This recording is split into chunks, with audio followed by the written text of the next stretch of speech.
Hello students, welcome to my channel unique lab of knowledge और मैं हूं उग्रसेन पूनिया। तो स्टूडेंट्स, आज का जो वीडियो है हमारा वो है लेसन गोइंग प्लेसेस का। गोइंग प्लेसेस जो आपका लेसन है क्लास 12th का बोर्ड एग्जाम के अंदर, इसके हम इम्पोर्टेंट क्वेश्चन है वो इस वीडियो के अंदर अटेंड करेंगे।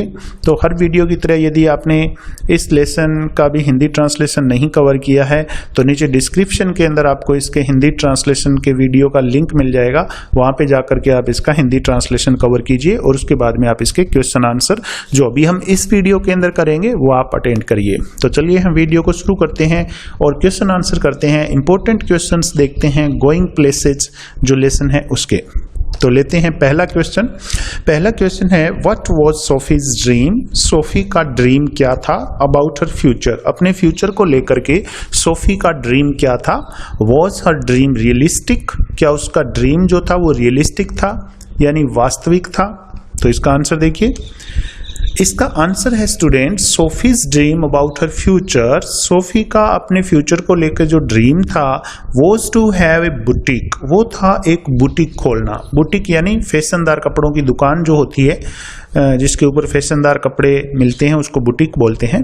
तो उसका जो ड्रीम था अपने फ्यूचर को लेकर के वो था to have a boutique of her own, यानी अपने स्वयं का। ऑफर ऑन का मतलब होता है अपने खुद का, स्वयं का। तो अपने स्वयं का बुटीक खोलने का उसका सपना था। बिसाइड्स, इसके अतिरिक्त she desire to be an actress. Desire का अर्थ होता है इच्छा करना। टू बी एन एक्ट्रेस, वो एक एक्ट्रेस बनने की उसकी इच्छा थी, यानी वो अभिनेत्री बनना चाहती थी बुटीक के लिए पैसे कमाने के लिए। ए मैनेजर, एक मैनेजर बनना चाहती थी। और ए फैशन डिजाइनर, या फिर एक फैशन डिजाइनर वो बनना चाहती थी, यानी वो एक्ट्रेस बन के, मैनेजर बन के, फैशन डिजाइनर बन के अपने बुटीक के लिए पैसे कमाना चाहती थी। बट लेकिन her dream was not realistic, उसका जो सपना था, उसका जो ड्रीम था वो रियलिस्टिक नहीं था, वो वास्तविक यथार्थ नहीं था। बिकॉज, क्योंकि she belong to a lower middle class family. क्योंकि बिलोंग टू का अर्थ क्या होता है? बिलोंग टू का अर्थ होता है संबंधित होना। वो एक लोअर मिडिल क्लास फैमिली से संबंधित थी, यानी गरीब परिवार से ताल्लुक रखती थी। इसलिए उसका जो ये ड्रीम था बुटीक खोलना, इसके अंदर बहुत सारे पैसों की जरूरत होती है। तो उसका ये जो सपना था ये यथार्थवादी नहीं था, रियलिस्टिक नहीं था। क्वेश्चन नंबर 2 की बात करें तो ये पूछा है आपसे who was little Derek. Little Derek कौन था? What did he say about Sophie, और उसने सोफी के बारे में क्या बात बोली थी, सोफी के बारे में क्या कहा था। तो इसका आंसर है student Derek was the younger brother of Sophie. जो डेरेक था वो सोफी का यंगर ब्रदर था।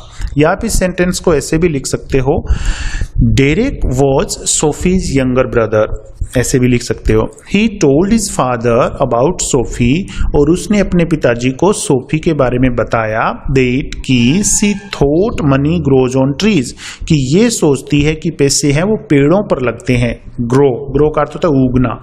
उसने अपने पापा से कहा था कि ये सोचती है, सोफी सोचती है कि पैसे हैं वो पेड़ों पर उगते हैं, ये उसने बताया था। क्वेश्चन नंबर 3 स्टूडेंट्स इस लेसन का है why did Jansie discourage. Jency कौन थी? सोफी की फ्रेंड। डिस्करेज का अर्थ होता है हतोत्साहित करना, हौसला गिराना। Why did Jansie discourage Sophie. तो जेनसी ने सोफी को हतोत्साहित क्यों किया था?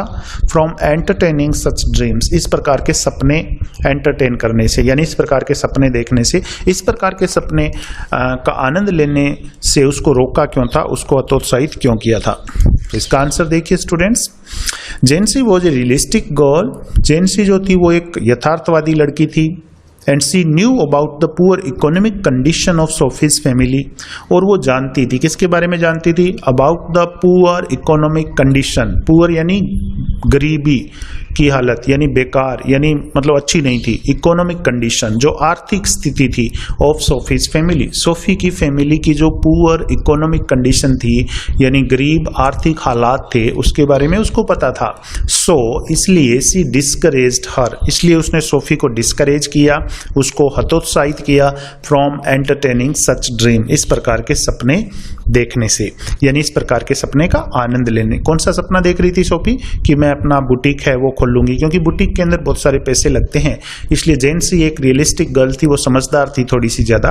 तो उसने कहा कि हम ऐसा नहीं कर सकते, हमें बिस्किट फैक्ट्री के अंदर ही काम करना है, क्योंकि हमारा परिवार है वो बहुत ज़्यादा गरीब है और इतने पैसे हमारे पास नहीं है।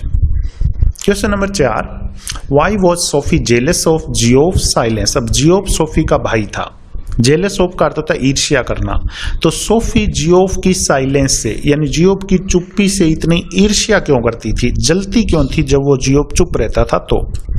तो इसका आंसर हम देख लेते हैं। Geoff travelled every day, Geoff रोजाना यात्रा करता था to the far side of the city. Far side यानी दूर वाली साइड, यानी बहुत दूर, सिटी के किनारे पर, टू वर्क काम करने के लिए, वो सिटी के किनारे पर काम करने के लिए जाता था। शहर के किनारा जो था यानी काफी दूर घर से, वहां पे वो काम करने के लिए जाता था रोजाना। Sophie wanted to listen his travelling experience.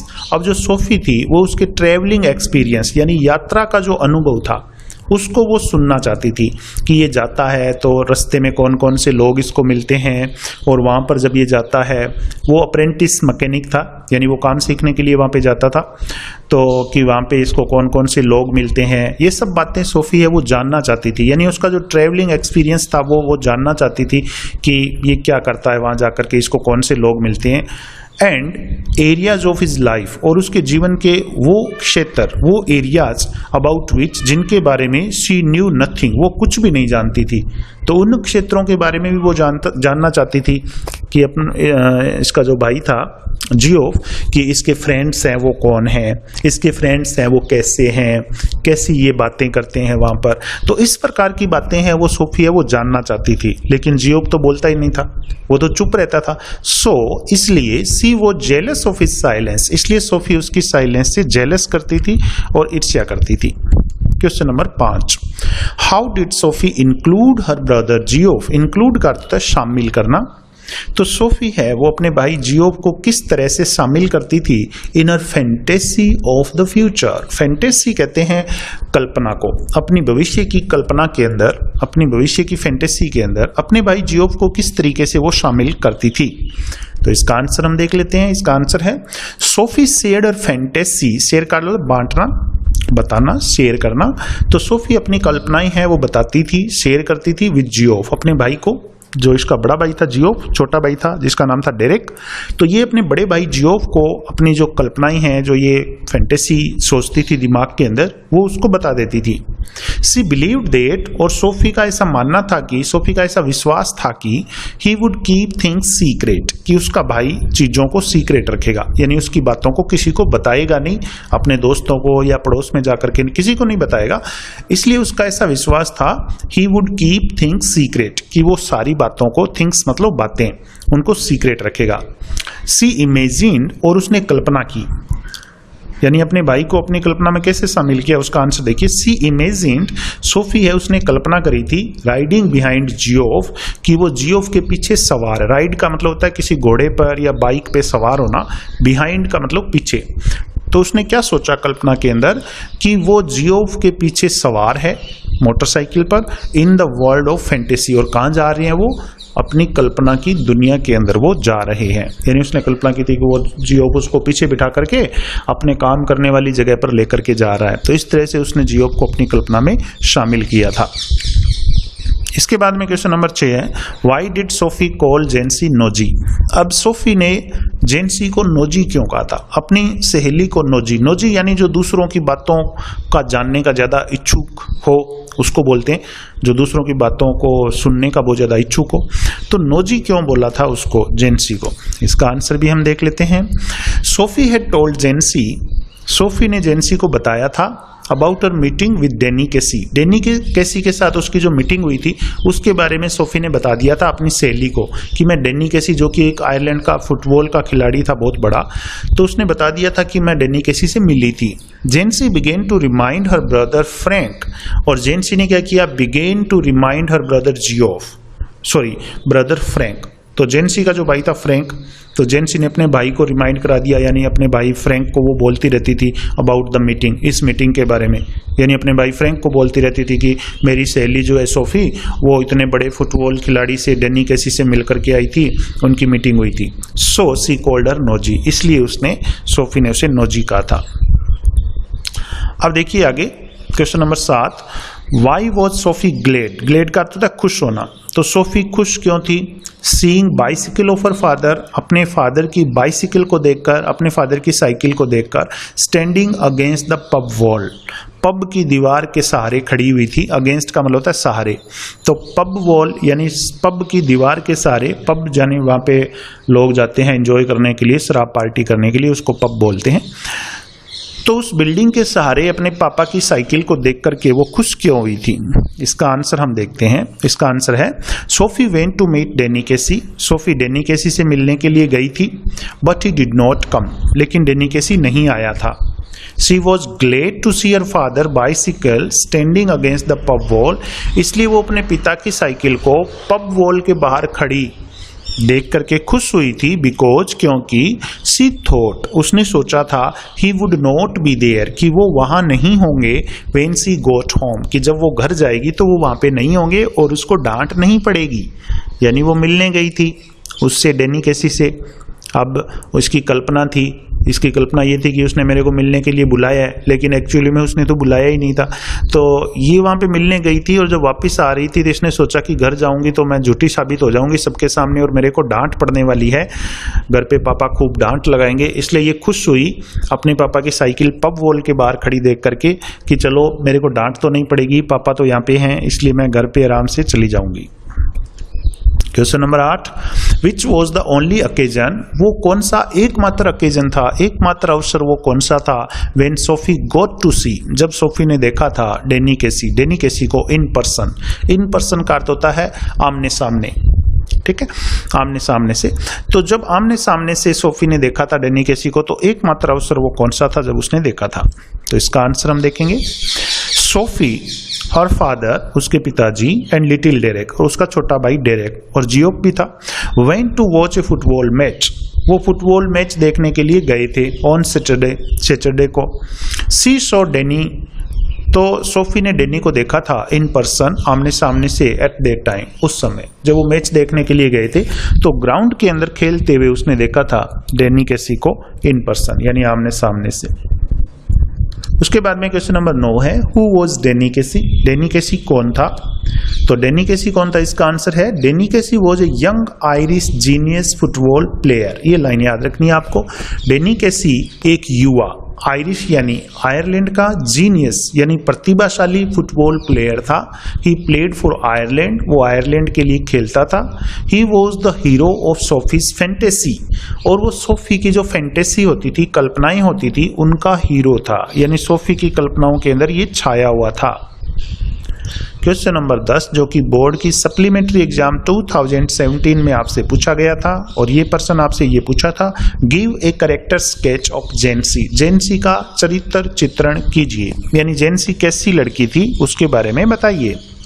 तो इसका आंसर देखिए, Jansie was a practical and a realistic girl, Jansie एक प्रैक्टिकल यानी व्यवहारिक एंड ए रियलिस्टिक गर्ल, और एक यथार्थवादी लड़की थी। शी न्यू दैट, वो जानती थी कि she belong to a lower middle class family, कि वो एक लोअर मिडिल क्लास फैमिली से ताल्लुक रखती थी। ये बात उसको अच्छे से पता थी। ऑल्दो, हालांकि, Sophie considered Jency nosy, Sophie है वो जेनसी को नोजी मानती थी। कंसिडर का अर्थ होता है मानना, नोजी यानी जो दूसरों की बातों को जानने का इच्छुक हो। तो सोफी है वो जेनसी को नोजी मानती थी, येट फिर भी सी वॉज वाइजर देन सोफी, फिर भी वो सोफी से ज्यादा बुद्धिमान थी। वाइजर देन सोफी यानी जो जेनसी है वो सोफी से ज्यादा सेंसिटिव थी, ज्यादा बुद्धिमान थी, ज्यादा इंटेलिजेंट थी, आप ऐसा बोल सकते हो। उसको अपने यथार्थ स्थिति का ज्ञान था, उसको पता था कि हम गरीब परिवार से ताल्लुक रखते हैं और हमें बिस्किट फैक्ट्री के अंदर ही काम करना है पढ़ाई पूरी होने के बाद में। लेकिन सोफी है वो इस तरह से समझदारी वाले तरीके से नहीं सोचती थी। वो कहती थी, उसके ख्वाब बड़े थे, हालांकि उसके पास पैसे नहीं थे, वो एक बुटीक खोलना चाहती थी। इसलिए आप कह सकते हो कि जेनसी है वो थोड़ी सी प्रैक्टिकल थी, रियलिस्टिक थी, और थोड़ी सी सेंसिटिव थी, और थोड़ी इंटेलिजेंट थी सोफी की तुलना में। अगला क्वेश्चन बोर्ड एग्जाम 2016 में आपसे पूछा गया था, और इसमें पर्सन में ये पूछा था, what plan did Sophie think, Sophie ने क्या प्लान सोचा था to manage money for a boutique, कि वो बुटीक के लिए पैसों का मैनेजमेंट कैसे करेगी, पैसों का व्यवस्था है वो कैसे करेगी बुटीक खोलने के लिए। तो इसके लिए सोफी ने क्या प्लान बनाया था? तो इसका आंसर देखिए, Sophie would become an actress, Sophie एक एक्ट्रेस बनेगी, मैनेजर बन जाएगी किसी दुकान पर, और ए फैशन डिजाइनर, या फिर वो एक फैशन डिजाइनर बन जाएगी टू अर्न मनी, अर्न का अर्थ होता है कमाना, पैसे कमाने के लिए, फॉर हर बुटीक, अपने बुटीक के लिए पैसे कमाने के लिए वो क्या बनेगी, एक्ट्रेस बनेगी, मैनेजर बनेगी, और एक फैशन डिजाइनर भी वो बन सकती है। तो इसलिए वो उसने बताया था अपनी सहेली को कि मैं अपना बुटीक खोलना चाहती हूँ, यदि हमारे पास पैसे नहीं है, गरीब हैं, तो पहले मैं एक्ट्रेस बन जाऊंगी और उसके बाद में मैं मैनेजर बन जाऊंगी और फैशन डिजाइनर भी बन सकती हूँ। तो उसके बाद में जब मेरे पास खूब सारे पैसे आ जाएंगे तो मैं अपना बुटीक है वो खोल लूंगी। तो ये उसने बताया था। अगला क्वेश्चन है question number 12, why didn't Sophie want Jansie to know, Sophie Jansie को क्यों नहीं बताना चाहती थी about her story with Danny Casey, Danny Casey की कहानी जो थी वो क्यों नहीं बताना चाहती थी जेंसी को कि मैं डैनी केसी से मिलकर आई थी। ये क्वेश्चन बोर्ड एग्जाम 2015 के अंदर आपसे पूछा गया था। तो इसका आंसर देखिए, इसका आंसर है Sophie didn't want Jansie to know, Sophie Jansie को नहीं बताना चाहती थी या सोफी नहीं चाहती थी कि जेंसी जाने। ठीक है, सोफी डिडंट वांट, सोफी नहीं चाहती थी जेंसी टू नो कि जेंसी जाने about her story with Danny, कि डैनी के बारे में उसकी कहानी है वो जेंसी को पता चले, बिकॉज क्योंकि Jansie might spread the news, spread का अर्थ होता है फैला देना, क्योंकि जेंसी है वो इस न्यूज को फैला सकती थी इन द होल नेबरहुड, पूरे पड़ोस के अंदर, होल मतलब पूरा, संपूर्ण। तो जेंसी की आदत थी कि उसके कोई भी बात है वो पेट में रहती नहीं थी, कोई भी बात उसको जब पता चलती तो वो घूम घूम के सब पड़ोसियों को बता के आ जाती थी। इसलिए सोफी चाहती थी कि इसको ना पता चले, क्योंकि यदि इसको पता चल गया तो माइट स्प्रेड द न्यूज, ये इस न्यूज को स्प्रेड कर देगी, फैला देगी इन द होल नेबरहुड, पूरे पड़ोस में। हियरिंग द स्टोरी, स्टोरी को सुनकर her father would be angry, और जब पड़ोस में ये कहानी को फैला देगी तो धीरे धीरे बात इसके पिता को भी पता चल जाएगी, सोफी के पिताजी को। तो हियरिंग द स्टोरी, और जब कहानी सुनेंगे हर फादर, सोफी के पिता, वुड बी एंग्री, तो वो नाराज हो जाएंगे और घर में इनके झगड़ा हो जाएगा। ये डर था, इसलिए ये जेंसी को नहीं बताना चाहती थी। अगला क्वेश्चन है, did Sophie really meet Danny Casey, क्या सोफी वास्तव में डैनी केसी से मिली थी? तो इसका आंसर देखिए, नो, नहीं, Sophie didn't meet Danny Casey, Sophie Danny Casey से नहीं मिली थी। She only saw him once, उसने केवल उसे एक ही बार देखा था। Her story with Danny, Danny के साथ उसकी जो स्टोरी थी was only an adolescent fantasy, वो केवल एक किशोरावस्था की कल्पना थी। अडोलेसेंट कहते हैं किशोरावस्था को। फैंटेसी शब्द बहुत बार पहले भी आ चुका है इस वीडियो में, तो इसलिए इसका अर्थ होता है कल्पना। तो उसकी जो स्टोरी थी डैनी केसी के साथ was only N adolescent fantasy, वो केवल एक किशोरावस्था की कल्पना थी, विच सी टोल्ड हर ब्रदर, जो उसने अपने भाई जियोफ को बताई थी। तो कभी नहीं मिली थी, हाँ एक बार मिली थी इन पर्सन। हम पहले क्वेश्चन एक पढ़ चुके हैं कि जब वो सैटरडे को मैच देखने के लिए गई थी फुटबॉल का अपनी फैमिली के साथ, तो उसने बिल्कुल ग्राउंड में डैनी केसी को देखा था, लेकिन जैसा ये बता रही थी ऐसा कुछ नहीं था कि मैं उसकी कपड़ों की दुकान पर रॉयल्स विंडो पर मिली थी, उसने मुझे मिलने के लिए आर्केड प्लेस जो था छायादार स्थान वहाँ पे मिलने के लिए बुलाया। तो ये उसकी कल्पना थी, ना तो ये रॉयल्स विंडो पर उससे मिली थी, ना कोई इनके बीच में बातचीत हुई थी, ना उसने इसको मिलने के लिए बुलाया था, और ये मिलने के लिए चली भी गई थी, लेकिन वो उसने बुलाया ही नहीं था, तो वो आएगा कहाँ से, इसलिए वो आया ही नहीं था। तो ये वापस आ गई थी वहाँ से, केवल ये कल्पना थी। जैसे किशोर जो होते हैं 13 से 19 साल के बच्चे बच्चियाँ जो होते हैं वो कल्पना ही करते हैं, उनका कुछ ना कुछ हीरो होता है, कोई क्रिकेटर है, कोई खिलाड़ी है, कोई और हीरो है, अभिनेता अभिनेत्रियाँ, ये उनके रोल मॉडल होते हैं, और वो ये सोचते हैं कि हमें भी इन्हीं की तरह बनना है, तो उनके दिमाग में वही चलता रहता है। तो सोफी के साथ कुछ यही कहानी थी। Question number 14, why did Sophie like her brother Geoff, Sophie है वो जियोफ को, अपने भाई जियोफ को क्यों पसंद करती थी, more than any other person, किसी दूसरे व्यक्ति की तुलना में ज्यादा क्यों पसंद करती थी जियोफ को। तो जियोफ में ऐसी क्या खास बात थी, देखिए, सी लाइक्ड हर ब्रदर, वो अपने भाई को ज्यादा पसंद करती थी, बिकॉज, क्योंकि, she used to confide him, used to का अर्थ होता है, यूज्ड टू एक यहाँ पे मॉडल की तरह यूज हुआ है, कन्फाइड का अर्थ होता है विश्वास दर्शाना, विश्वास दिखाना, तो वो उसके अंदर विश्वास दिखा सकती थी। शी वॉज अश्योर्ड दैट, और वो आश्वस्त थी कि, अश्योर का अर्थ होता है आश्वस्त होना, विश्वस्त होना, और वो आश्वस्त थी कि ही would not spread her fantasies, कि वो उसकी कल्पनाओं को नहीं फैलाएगा इन द नेबरहुड, पड़ोस में, यानी जेंसी की तरह। जेंसी को तो पता चल जाए तो वो तो पड़ोस में घूम घूम के बताने वाली थी, सोफी को पता था, लेकिन अपने भाई पर इसको यकीन था पूरी तरह से, और ये उसमें कन्फाइड करती थी, यानी पूरा विश्वास था इसको अपने भाई के ऊपर कि ये पड़ोस के अंदर जा करके पड़ोसियों को इस न्यूज को नहीं बताएगा और मेरे सीक्रेट को, मेरी बातों को सीक्रेट ही रखेगा। इसलिए वो ज्यादा पसंद करती थी जियोफ को जेंसी की तुलना में। तो ये थे क्वेश्चन स्टूडेंट्स इस लेसन के। आपने पूरे क्वेश्चन कवर कर लिए होंगे, इसका हिंदी ट्रांसलेशन भी देख लेना। आपके कोई फ्रेंड हैं जो अभी तक इस चैनल से परिचित नहीं है तो प्लीज़ आप उनको भी बताएं और चैनल को सब्सक्राइब करने के लिए बोलें ताकि उनका भी थोड़ा फ़ायदा हो जाए। मैं आपसे मिलूंगा अगले वीडियो के अंदर, तब तक के लिए बाय बाय, थैंक यू।